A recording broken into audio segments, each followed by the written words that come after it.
उमेश जबलपुरी द्वारा लिखी गई किताब व्यंग तुणीर का एपिसोड 11 जिला बदल के हादसे।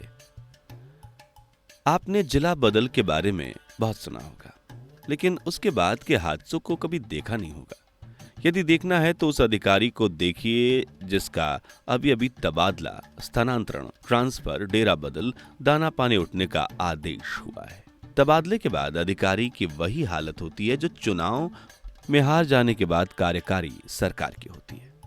तबादला आदेश आते ही अधीनस्थों की आंखों में चमक आ जाती है। वे तड़ीपार का लिफाफा देखते ही हुक्मर्दली शुरू कर देते हैं। चुनाव में नेताओं की तरह वोट मांगने, मक्खन पॉलिश करने पर नई बहू के नखरे के साथ काम करते हैं।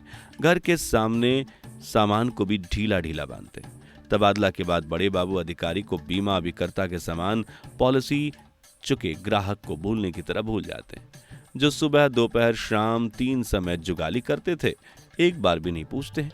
छोटा बाबू जो भोले भटके दिन में एक बार पान खिला दिया करता था, बिल्कुल चूना लगा देता है।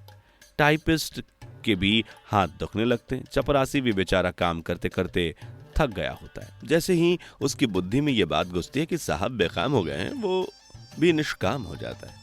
तबादले की खबर जंगल में आग की तरह फैलती है। जान पहचान वाले अजनबियों की तरह व्यवहार करने लगते हैं। छोटे छोटे कर्जदार दूध पेपर वाला अधिकारी से जाने से पहले पैसे लेने का तकाजा महाजनों की तरह करने लग जाते हैं। एक से एक मेढक की तरह रूप रंग बदलते चेहरे सामने आते हैं।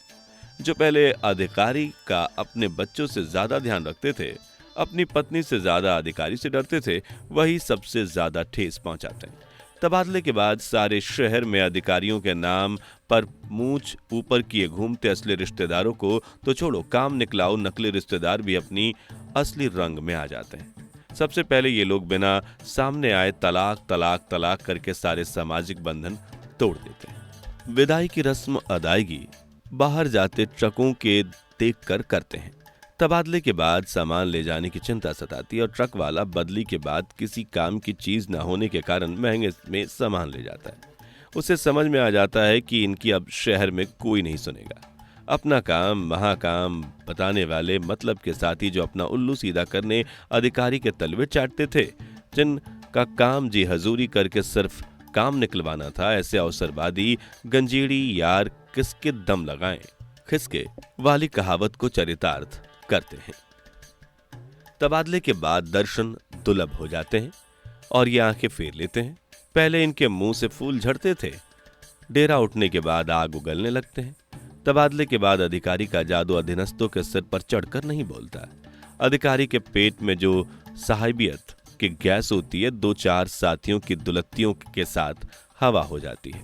सबकी आस्था विपक्ष की तरह कुर्सी की तरफ समर्पित हो जाती है। ये सब उस नए अधिकारी के लिए समर्पित हो जाते हैं जो अभी आया नहीं है और उनके दिए हादसों को पुराने स्टेशन पर झेल कर उन्हें कोस रहा होता है। तबादले के बाद इस बात का बोध होता है कि लोग सिर्फ पद की इज्जत करते हैं, कुर्सी को सर झुकाते हैं, काम निकलवाने हीराबाई की तरह नाचते हैं, अवसरवाद, स्वार्थ, मौका परस्ती के बिसात बिछाते हैं। हाड़ मांस का आदमी उनके लिए बड़ा नहीं है। उनकी मेहनत, लगन, कार्यक्षमता, कार्यकुशलता बड़ी नहीं है। उसका बड़ा पद है, कुर्सी पूज्य है, स्वार्थ भगवान है।